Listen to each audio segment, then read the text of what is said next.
لوگ کہتے ہیں نا ترقی چاہیے، کامیابی چاہیے، برائٹ فیوچر چاہیے. خدا کی قسم جس کے ماں باپ اس سے راضی ہیں نا، جس کے ساتھ ماں باپ کی دعائیں ہیں، اس کو پھر ترقی سے کوئی نہیں روک سکتا. اس کے بیڑے پار ہی ہونے ہیں. اور ساری دنیا واہ واہ کر رہی، ماں باپ پریشان ہے، وہ برباد ہی ہونا ہے. ماں باپ کو تنگ نہ کرو، بالخصوص ماں کی قدر کرو. ماں کا کوئی نیبل بدل نہیں. اور یہ دعا دے دے تو بندہ کدھر پہنچ جاتا ہے. اچھا پھر آج کل ایک اور ٹرینڈ چلا ہے، کسی بھی طرح کا زندگی میں مقام بڑھ گیا نا، مشہور ہو گیا، اب وہ ماں باپ پر بھی روب جما رہا ہوتا ہے. پتہ نہیں میں کتنا بڑا آدمی ہو گیا ہوں، اب میں آپ کی خدمت کہاں سے کروں گا بھائی، ٹائم ہی کہاں ہے میرے پاس. ان کو کبھی یہ روب مت جمانا. ارے آج اگر کچھ بن بھی گئے ہو نا، یہ انہی کی دعائیں تھیں، اور ان کو کہہ رہے ہو بڑا آدمی ہو گیا. حضرت موسیٰ کلیم اللہ علی نبینا علیہ الصلوۃ والسلام، کتنا بڑا مرتبہ ہے. اور آپ نے ایک بار اللہ کریم کی بارگاہ میں عرض کیا، مولا مجھے جنت میں اپنا پڑوسی دیکھنا ہے. ارشاد کیا ہوا کہ اے موسیٰ، جنت میں تیرا جو پڑوسی ہے وہ ایک فلاں علاقے کا کسائی ہے. آپ حیران ہو گئے، آپ نے کہا مولا مجھے ملنا ہے. ایڈریس بتایا گیا، آپ چلے گئے وہاں پر.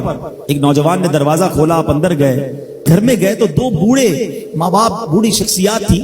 انہوں نے حضرت موسیٰ کو دیکھا، آپ کی رسالت کی گواہی دی، اور دونوں دنیا سے چلے گئے. وہ نوجوان کسی کام سے گیا، جب واپس آیا اپنے دونوں والدین کو دیکھا کہ دونوں کا انتقال ہو گیا ہے. تو کہا ہو نہ ہو آپ حضرت موسیٰ علیہ الصلوۃ والسلام ہیں. حضرت موسیٰ نے کہا میں نے تو نہیں بتایا کہ میں کون ہوں، تمہیں کیسے پتا چلا؟ کہا میرے ماں باپ روزانہ دعا کرتے تھے کہ یا اللہ اس وقت تک موت نہ دینا جب تک حضرت موسیٰ کا دیدار نہ کر لیں. آپ ہمارے گھر آئے ہیں، آپ کو انہوں نے دیکھا ہے، یہ چلے گئے دنیا سے، آپ ہی حضرت موسیٰ ہیں. حضرت موسیٰ نے فرمایا بتاؤ کچھ اور بھی دعا کرتے تھے؟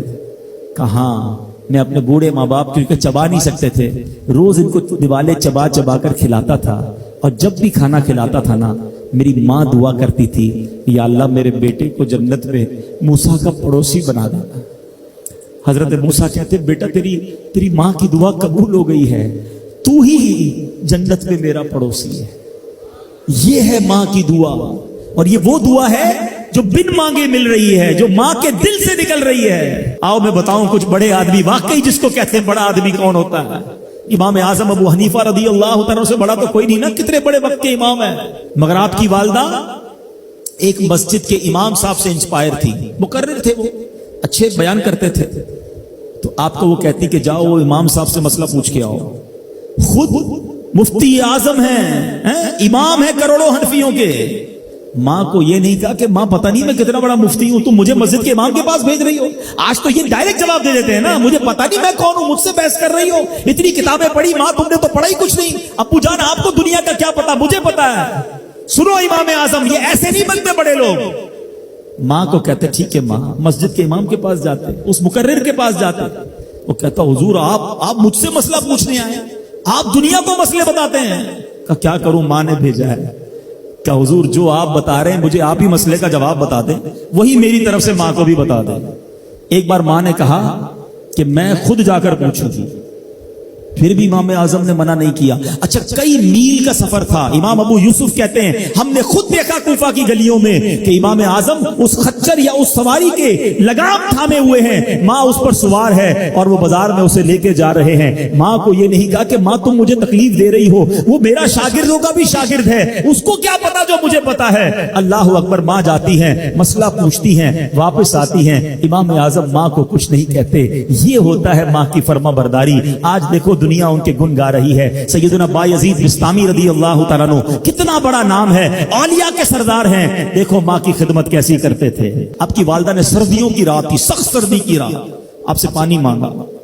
حضرت بایزید بستامی ماں کے پاس پیالہ لے کر گئے تو ماں سو گئی تھی. ماں کے سرہانے پیالہ لے کر کھڑے رہے، رات بھر کھڑے رہے سخت سردی میں. پانی تھوڑا سا آپ کی انگلیوں پر گرا تو وہ پانی برف بن چکا تھا. ماں کی آنکھ کھلی، دیکھا بایزید بستامی بستر کے کنارے کھڑے ہیں. کہا بیٹا کیوں کھڑے ہو؟ کہا ماں آپ نے رات پانی مانگا تھا نا، اس لیے کھڑا رہا کہ نہ جانے کب آنکھ کھل جائے. اب جب پانی دینے کے لیے پیالہ الگ کیا نا تو وہ برف چمڑی سے چپک چکی تھی، تو جب وہ برف الگ ہوئی نا آج سے خون نکلنے لگا. حضرت بایزید بستامی رحمت اللہ تعالی کی ماں نے جب یہ دیکھا نا کہ بیٹا ساری رات کھڑا رہا اور اب اس کا ہاتھ بھی لہو لہان ہو گیا. حضرت بایزید بستامی کی ماں نے پتہ اس رات کیا دعا دی کہ کہتی یا اللہ میں اس سے راضی ہوں، تو بھی اس سے راضی ہو جا۔ دیکھو کیا مقام ملا، اولیاء کرام کے سردار بن گئے۔ یہ وہ دعائیں ہیں جو دل سے نکلتی ہیں۔ ماں باپ کی خدمت ایسی کرو، اب کہو نا ان کے دل سے دعا نکلے۔ مجھے یاد نہیں پڑتا کوئی ایک دن ایسا گزرا ہو جس میں امی ابو یاد نہ آئے۔ جس کے پاس ہیں پھر کیوں نہیں ان کی خدمت کرتے؟ یہ چلے جائیں گے تو پھر ملنے کے لیے قبرستان جانا پڑے گا، پھر قبر پر جا کر ان سے باتیں کرنی پڑیں گی، لیکن جواب نہیں آئے گا۔ تمہارے پاس ایک رحمت کا سائبان ہے۔ اب تو سائنس بھی یہ کہتی ہے 5-6 سال کا بچہ اور 60 سال کا بوڑھا یہ برابر ہوتا ہے۔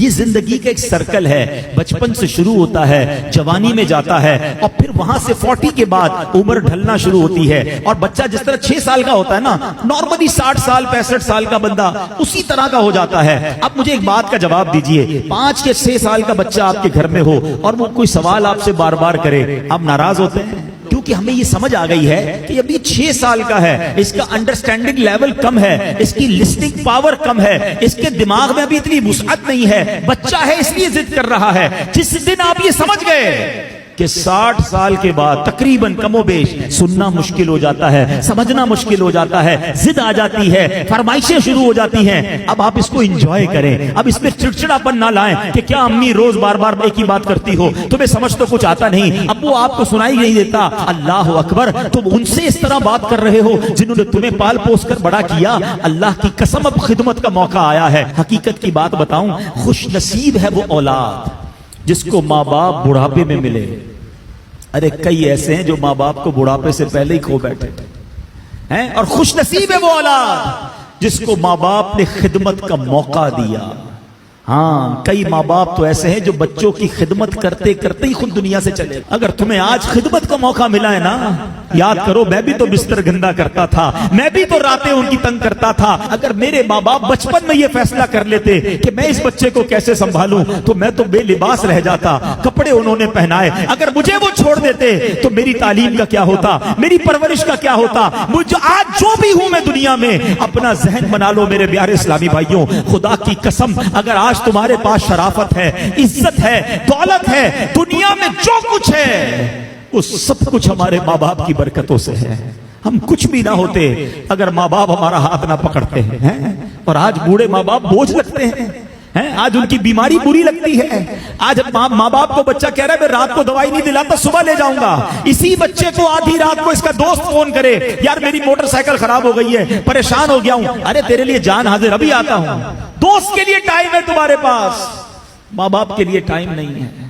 واللہ میں صحیح بتاؤں، ان بچوں کے پیسوں کا نصیب جاگا ہے کہ جن بچوں کے پیسے ماں باپ پر خرچ ہو جائیں۔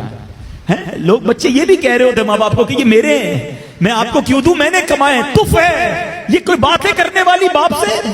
جس باپ نے اپنے پیٹ کاٹ کاٹ کر ہمیں کھلایا، اپنی خواہشیں مار مار کر، ہو سکتا ہے کبھی بچپن میں کسی کھلونے کی دکان سے ہم گزرے ہوں اور ہم نے کہا ابو یہ کھلونا لینا ہے، باپ کے جیب میں پیسے تھوڑے ہوں، باپ نے اپنے لیے کچھ خریدنے کا سوچا ہو، مگر سوچا ہوگا کوئی بات نہیں جوتے نہیں لیتا، کوئی بات نہیں آج یہ والا کھانا نہیں کھاتا، بچہ رو رہا ہے اس کو کھلونا دلا دوں۔ انہوں نے ہماری خواہشیں پوری کی، اور آج بچہ یہ کہہ رہا ہے کہ یہ پیسے میرے ہیں۔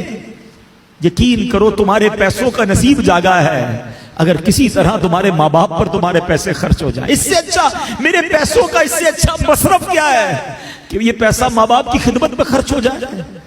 لیکن آج جو واقعات سننے کو مل رہے ہیں دل دہل جاتا ہے۔ ہم نے علماء کی کتابوں میں پڑھا ہے کہ بیٹا والد کے ساتھ ایسا بہیو کرے، اس طرح زندگی گزارے جیسا آقا کے سامنے غلام ہوتا ہے۔ مگر آج سننے کو جو باتیں مل رہی ہیں نا کہ بوڑھا باپ بیٹے کے آگے غلام بنا ہوا ہے۔ وہ اولاد کیسی ہے، زبان لٹک نہیں جاتی جو ماں باپ سے ایسے بات کرے؟ حق یہ ہے کہ اولاد کو ڈرنا چاہیے کہ کہیں میرے ماں باپ ناراض نہ ہو جائیں۔ حدیث پاک ہے، میرے آقا علیہ الصلوۃ والسلام فرماتے جس کا مضمون ہے ماں باپ ہی تیری جنت ہے، ماں باپ ہی تیری دوزخ ہے۔ اس کا مطلب کیا ہوا؟ یعنی ماں باپ راضی ہو جائیں تو رب بھی راضی ہو جائے گا، جنت مل جانی ہے۔ اور ماں باپ ناراض ہو گئے پھر نہیں کام آنی عبادتیں، دین کا کام کریں بہت اچھی بات ہے، مگر یہ دیکھ لو کہ ماں باپ راضی ہیں کہ نہیں، یہ بہت ضروری ہے۔ ہم بعض اوقات اس طرف سے چوک جاتے ہیں۔